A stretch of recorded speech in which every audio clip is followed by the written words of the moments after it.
आणि इथे आल्यानंतरही जर आपण हसण्याचीच अपेक्षा करणार आहोत किंवा इथे आल्यानंतर जर आपण मनोरंजनाची अपेक्षा करणार आहोत तर मोक्ष प्राप्तीसाठी निदान जावं तरी कुठे? कीर्तन जर आपण मनोरंजनाचं साधन मानून बसलो तर मोक्षाचं दुसरं साधन कुठलं असावं, मोक्षाचं दुसरं द्वार कुठलं असावं हे तरी कोणी सांगावं.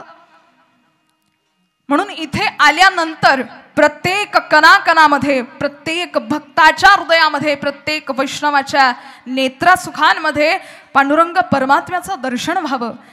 इथे आल्यानंतर खरं तर पांडुरंगाला बघावं, भगवान कृष्णाला बघावं, आपल्या आराध्याला बघावं, मनसोक्त अशी टाळी वाजवावी, मनसोक्त असं भजन करावं. संसारामध्ये नाचणारे भरपूर असतात, परमार्थामध्ये जो नाचतो ना त्याला पुन्हा संसार चक्रामध्ये नाचण्याचीच गरज भासत नाही. इतकं या ठिकाणी हे सुंदर असं दृश्य असतं आणि सुंदर अशी भगवंताची कृपा असते. मनसोक्त म्हणून ज्यावेळेस भजन होईल त्यावेळेस मनसोक्त टाळी वाजवा आणि चिंता करू नका. घरची तर अजिबातच करू नका, घरी सगळं व्यवस्थित आहे, दूध वगैरे झाकलेलं आहे, काही चिंता करू नका. मांजर पण येणार नाही अजिबातच. दुधाची फार महिला मंडळींना थोडी जास्त आवड असते ना. म्हणजे खरंच जर एखाद्या वेळेस बघायचं असेल की महिला मंडळी किती जोरात धावू शकतात, असं जर धावायला लावलं तर धावणार नाहीत, पण फक्त एवढं कानात जाऊन सांगा अगं दूध उतू चाललं, बस असं म्हटलं की ती एवढ्या जोरात धावते की ते मॅरेथॉन मध्ये सुद्धा पहिली येऊ शकते, याची गॅरंटी मी तुम्हाला देते.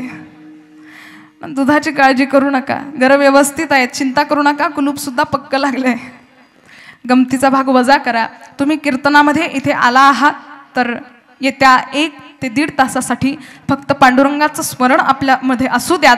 आणि हे स्मरण जर खरंच उत्स्फूर्तपणे आपल्या हृदयामध्ये जर प्रकट झालं, हे स्मरण जर आपल्या हृदयामध्ये प्रदीप्त झालं ना तर पांडुरंग स्वतः कीर्तनामध्ये नाचायला येईल. हे सुद्धा तेवढंच खरं आहे. एका ठिकाणी नाचला होता, कुठे? एकच टाळी झाली चंद्रभागे वाळवंटी, एकच टाळी झाली चंद्रभागे वाळवंटी, एकच टाळी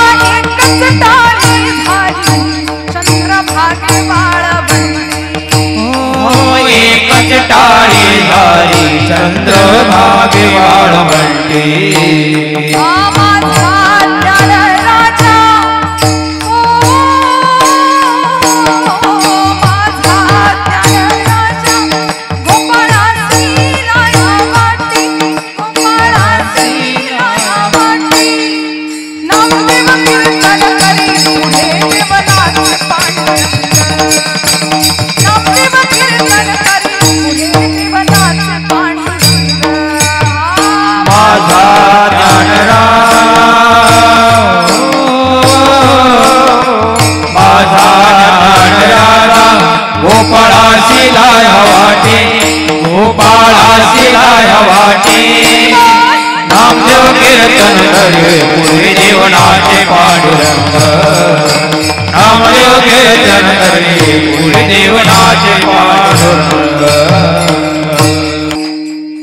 जणी म्हणे बोला ज्ञानदेवा अभंग, अशी परिस्थिती या ठिकाणी निर्माण व्हायला काही क्षणच लागतात. फक्त तेवढं समर्पण भाव आणि तेवढी एकाग्र शक्तीने आपल्याला कीर्तन स्मरणाचा आनंद घ्यायचा आहे. विठ्ठल विठ्ठल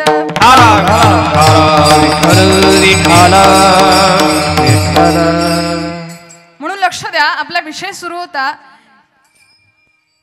की तुकोबराया या ठिकाणी देहाविषयी जी मागणी करतायत ती खरं तर आसक्तीची नसून भगवान पांडुरंगाविषयी हृदयामध्ये अगणित असं प्रेम भरलेलं आहे आणि या प्रेमापोटी आज तुकोबराया ही सुंदरशी मागणी करतायत. खरं तर अभंगाची पूर्वावस्था बघायला गेलोत तर भगवंताची कथा ही भक्ताला अतिशय प्रिय असावी असं तुकोबरायांचं म्हणणं आहे. आपण जे आधी बोललोत ना की इथे आल्यानंतर देवाचं स्मरण व्हायला हवं, बस हेच तुकोबरायांचं म्हणणं आहे की देवाची कथा, भगवंताचं कीर्तन हे भक्ताच्या अतिशय जवळ असावं. आणि जो भक्त भगवंताच्या कथेवर प्रेम करतो, कीर्तनावर प्रेम करतो, अशांच्या हृदय मंदिरामध्ये भगवंत स्वतः वास्तव्य करतात असं श्रीमद भागवतामध्ये भगवंतांनी सांगितलेलं आहे. वेदव्यासजी लिहितात की सदा सेव्या श्रीमद भागवती कथा यस्या श्रवण मात्रेण हरिश्चिंतम समाश्रयेत. वेदव्यासजी म्हणतात की सदा सेव्या श्रीमद भागवती कथा आणि यस्या श्रवण मात्रेन, नेहमी जेव्हाही जीवनामध्ये संधी येईल त्यावेळेस भागवत कथा ऐका, भगवंताची परमप्रिय कथा ऐका. यस्या श्रवण मात्रेन हरिश्चिंतम समाश्रयेत. जो भगवंताच्या कथेवर अतिशय प्रीती करतो त्याच्या हृदय मंदिरामध्ये स्वतः भगवंत आल्याशिवाय राहत नाही. विठ्ठल विठ्ठल.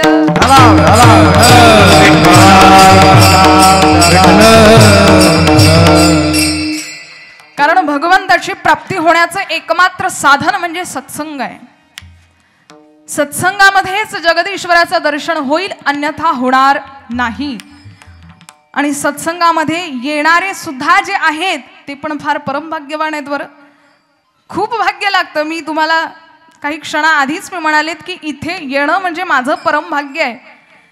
ही भगवंताची कृपा आहे म्हणून येणं झालं. तुमचं सुद्धा परमभाग्य आहे, तुमच्यावर सुद्धा पांडुरंगाची असीम कृपा आहे म्हणून येणं झालं. आणि मी नेहमी सांगत असते कि जिन्हें लोग चुनते हैं वो संसद में बैठते हैं. जिन्हें लोग चुनते हैं वो संसद में बैठते हैं और जिन्हें मेरे प्रभु चुनते हैं वो सत्संग में बैठते हैं.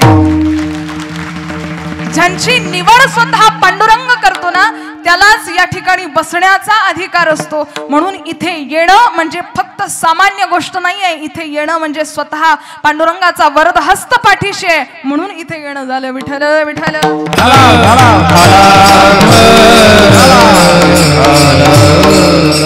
और वैसे भी हम लोग कहते हैं ना कि शाम तुझे मिलने का. आगे क्या है आजोबा? सुरुवात आपण गोड केली तर आता पुढचं आम्ही सांभाळतो. चालेल? विठ्ठल विठ्ठल.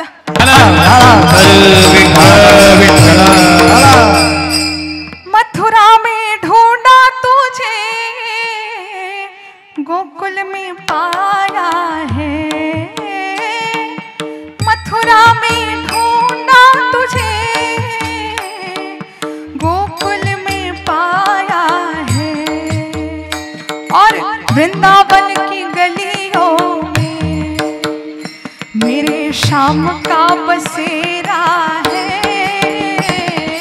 श्याम तुझे मिलने का सत्संग ही बहाना है. वाह, तुम्ही साथ दिलीत म्हणून एवढं गोड झालं बरं. विठ्ठल विठ्ठल.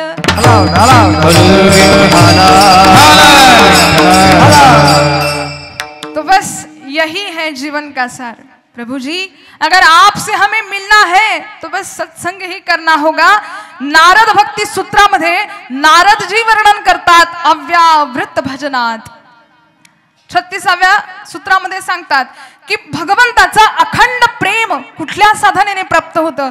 काही साधना करण्याची गरज नाही आहे. अव्यावृत भजनामध्ये ज्या ठिकाणी अखंडित नामचिंतन असेल, भगवंताची कथा असेल, बस त्याच ठिकाणावर भगवंत जाऊन वास्तव्य करतात. नाहम वसामि वैकुंठी योगिनाम हृदयीरहोर मदभक्ताम यत्र गायंती तत्र तिष्ठामि नारद.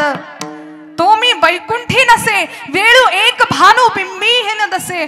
वर योगियांचे ही मानसे उमरोडनी आजाय परी तयापासी पांडवा मी हरतला गी वसावा. झेथ नाम घोष वरवा करती ते माझा. माझे भक्त गाती जेथे नारदा मी उभा तेथे. बस त्या ठिकाणी येतो. दुसरीकडे पाहण्याची आवश्यकताच नाहीये, दुसरं साधन करण्याची आवश्यकताच नाहीये. फक्त गरज आहे ती त्या सत्संगामध्ये जाऊन भगवंताच्या कथेवर, भगवंताच्या कीर्तनावर अगणित अशी प्रीती ठेवून मग मात्र तो दिसायला सोपा आहे. दिसायला जाऊ द्या हो, आलिंगन द्यायला तयार माझा पांडुरंग होतो. फक्त त्या कथेवर प्रेम असावं. विठ्ठल विठ्ठल.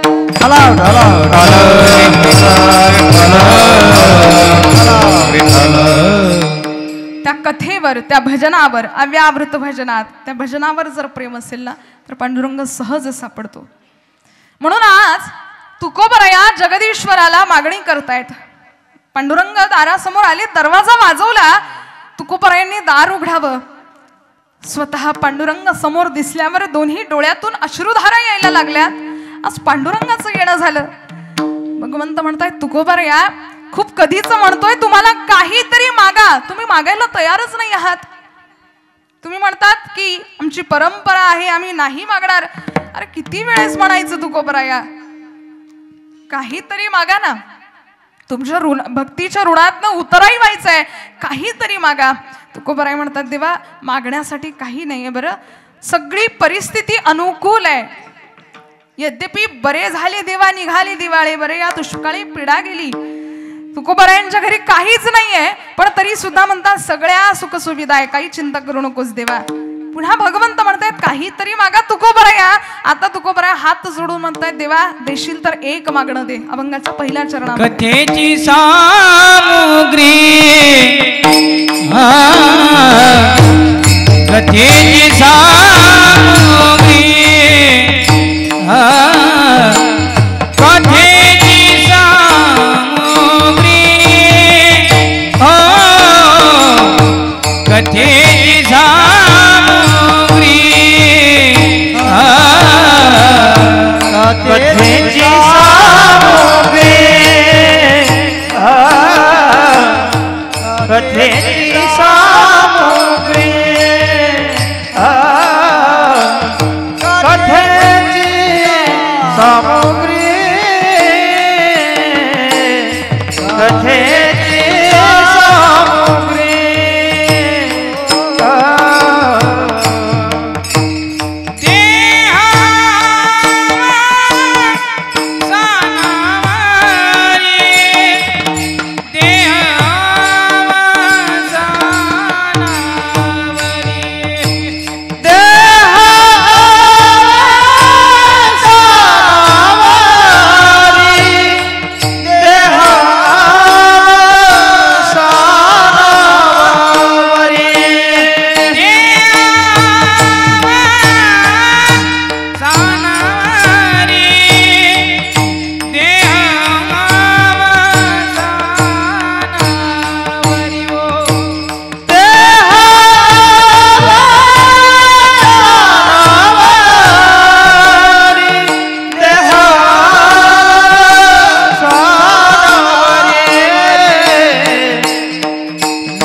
आज आनंदच आहे खरंच. श्रोते सुद्धा एवढे सुज्ञ मला लाभलेत आणि गायनाचार्य, मृदुंगाचार्य, पेटी मास्टर सगळेजण व्यवस्थित आहेत, सुज्ञ आहेत, ज्ञानी आहेत.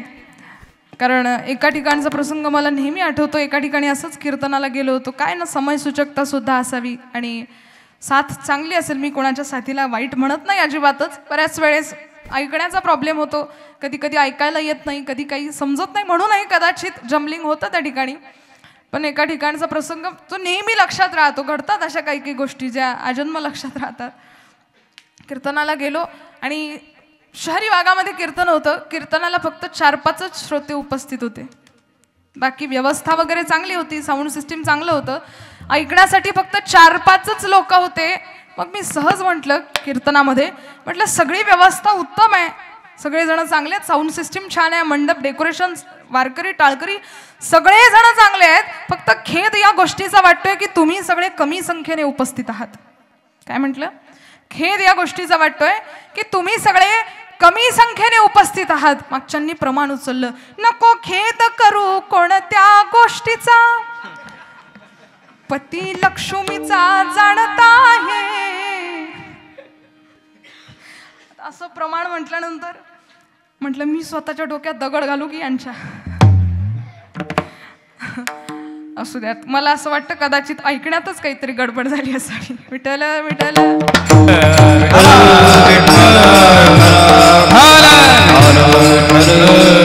तुकोबराय म्हणतात, कथेची सामुग्री देह अवसानावरी.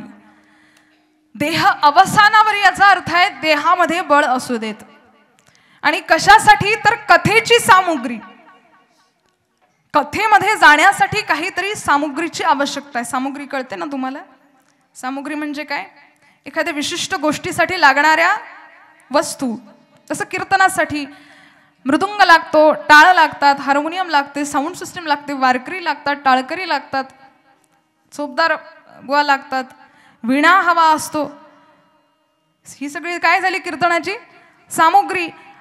एका खानदेश साईडला आम्ही गेलो होतो कीर्तनाला, तिथे पण असंच झालं. कीर्तनाला गेलो, कीर्तनासाठी काही वेळ होता. पंचपदीला त्यांनी सुरुवात केली. मी खिडकीतून वाकून बघितलं तर हातात विणाच नाही. म्हटलं पंचपदीला तर सुरुवात झाली, मग विणा विण्याचं कसं काय पंचपदीला तुम्ही सुरुवात केली? म्हणे ताई खरं सांगू का, विणा भेटलाच नाही, आजच्या दिवस बिना विण्याचं करून घ्या.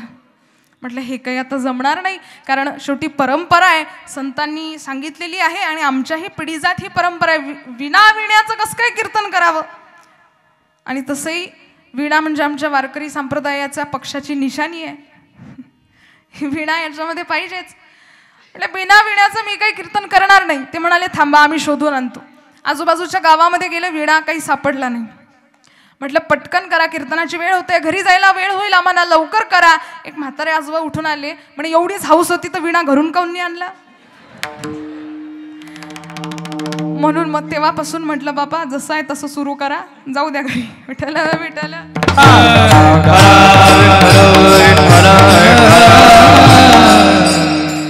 अशी ही सामुग्री. सामुग्रीचा विषय निघला म्हणून तुम्हाला तो आठवलेला प्रसंग सांगितला. असू द्यात. तुम्हाला एक डुलकी न लागावी म्हणून काहीतरी उगाच सांगावं लागतं. गमतीचा भाग वजा करा. तुकोबराय म्हणतात की कथेची सामुग्री, कथेसाठी लागणारी जी सामुग्री आहे, कुठली सामुग्री लागते? इथे काही पुष्प, फूल किंवा उदबत्ती या गोष्टींची तुकोबराय मागणी नाही करत आहे, किंवा या सगळ्या गोष्टींना सामुग्री नाही म्हणत आहे. कथेसाठी लागणारी सामुग्री म्हणजे आपल्या देहामध्ये बळ असावं आणि आपले इंद्रिय शाबूत असावी. ही जी देहाची सामुग्री आहे ना, हात आहे, पाय आहे, डोळे आहे, मुख आहे, नाक आहे, हे सगळं शाबूत असावं. कीर्तनामध्ये येण्यासाठी हीच सामुग्री सर्वात महत्वाची आहे ना. ज्यावेळेस पांडुरंगाचं भजन होतं त्यावेळेस टाळी वाजवण्यासाठी हात शाबूत असावेत, हातामध्ये बळ असावं. पांडुरंगाच्या कीर्तनासाठी जाण्यासाठी, कथेसाठी जाण्यासाठी पाय व्यवस्थित असावेत, डोळे व्यवस्थित असावेत त्याचं रूप बघण्यासाठी, मुख चांगलं असावं त्याचं नामस्मरण करण्यासाठी. या सगळ्या गोष्टींना तुकोबराय सामुग्री असं म्हणतायत.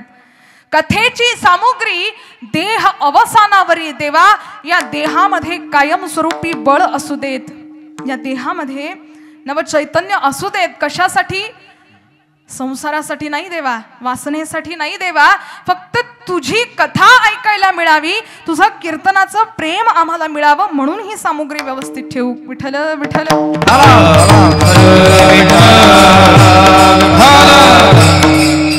काय विलक्षण मागणी करावी संतांनी. खरंच मागणी शिकावी ती महापुरुषाकडून, मागणी शिकावी ती संतांकडून. दुरितांचे तिमिर जाओ, विश्व स्वधर्म सूर्य पाहो, जो जे वांछिल तो तेला हो प्राणी जात, असं म्हणणारे मौली ज्ञानोबारायाच असू शकतात. आपण जगाच्या कल्याणासाठी काही मागणार नाही आहोत. आपल्या समोर जर कदाचित देव आला, तसं पाहिलं तरी येणार नाही, कारण आपली तेवढी भक्ती अजून सिद्धीला गेलेली नाहीये. भक्तीमध्ये फार पराकाष्ठा असायला हवी, पण कदाचित आला जरी तरी सुद्धा वाढावे संतान, गृही व्हावे धनधान्य. तेवढं काम होऊ दे देवा, तेवढ्या मुलाचं लग्न होऊ दे, घरी नातू पण तू येऊ देत, वंश वाढवायचा आहे देवा. याच्याशिवाय आपण याच्या व्यतिरिक्त दुसरी कुठलीच मागणी देवाला करू शकत नाही. पण धन्य आहेत ते संत ज्यांनी सर्वांचा विचार करून भगवंतासमोर मागणी केलेली आहे, आणि मागणी अशीच असावी. बघा सूर्यवंशामध्ये राजा रघु होऊन गेलेत, विलक्षण मागणी त्यांनी केली. कान देऊ नये का? आणि त्यातल्या त्यात इथे उपस्थित असलेले तरुण जे मुलं आहेत आणि तरुणी ज्या मुली आहेत, त्यांनी तर विशेष करून ऐका राजा रघूंनी काय मागणी केली. त्याचा आवाज थोडा आणखी वाढत असेल तर. विठ्ठल विठ्ठल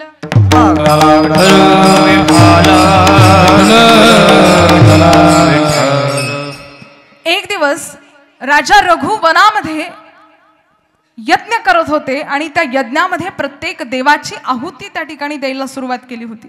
कानदेव नाही का किती गोड मागणी केली, प्रत्येकाने आपल्या जीवनामध्ये हा प्रसंग उतरवा. प्रत्येक देवाची आहुती त्या ठिकाणी द्यायला सुरुवात झाली. इतक्यात पवन देवांची आहुती आता या रघुराजांनी म्हणालेत, मंत्रोच्चारण केलं आणि आहुती वाहिली. जशी आहुती यज्ञामध्ये पडली तशी पवनदेव समोर प्रकट झालेत. पवनदेव राजा रघूंना विचारतायत, काही हवं असेल तर मागून घ्या. तुम्हाला मागायला वेळ होईल पण मला द्यायला वेळ होणार नाही अजिबात. काय जे हवंय ते मागा राजा रघु. राजा रघु हात जोडून म्हणतायत, देवा सगळं काही व्यवस्थित आहे, काही देण्याची आवश्यकता नाही. नाही राजा, आज तुमच्या भक्तीच्या ऋणातून मला उतराई व्हायचंय, तुमच्यावर अतिशय मी प्रसन्न आहे, काहीतरी मागा, काहीतरी मागा. असं म्हटल्यावर राजा रघु हात जोडतात आणि ऐका काय मागतात ते. हे पवनदेव, पवन म्हणजेच हवा, वारा. हे पवनदेव, माझ्या भारतातली प्रत्येक स्त्री कष्टाळू आहे. आपला संसार कसा नेटका करावा हे माझ्या भारतातल्या स्त्रीकडून शिकावं. शेतामध्ये जर कदाचित ती गेली असावी, शेतामध्ये खूप कष्ट झाल्यामुळे जर तिचं शरीर थकलं असावं, घरी परतताना जर तिला एखाद्या ठिकाणी बसून विश्रांती घ्यावीशी जर वाटली आणि एखाद्या दाट झाडाखाली जर ती कदाचित बसलीत, पुढे मागणी आहे का, जर झाडाखाली ती बसली आणि बसल्यावर कदाचित तिचा जर डोळा लागला, झोप लागली, तर हे पवनदेव त्या ठिकाणावरून तुम्ही एवढे संथ व्हा की माझ्या भारतीय स्त्रीच्या अंगावरचा पदर मात्र बाजूला जाऊ देऊ नका. ही मागणी राजा रघु त्यावेळेस पवनदेवांना करतात. माझ्या भारतीय स्त्रीच्या अंगावर हा जो पदर आहे ना, हा फार महत्वाचा आहे. हा डोक्यावरचा पदर फार महत्वाचा आहे. हा जर बाजूला गेला तर आमचं जीवन व्यर्थ होईल. ही मागणी त्यावेळेस संतांनी करावी, राजा रघूंनी करावी, सूर्यवंशातल्या एका राजाने करावी. पण आज त्याच भारतामध्ये अशी बिकट परिस्थिती आलेली आहे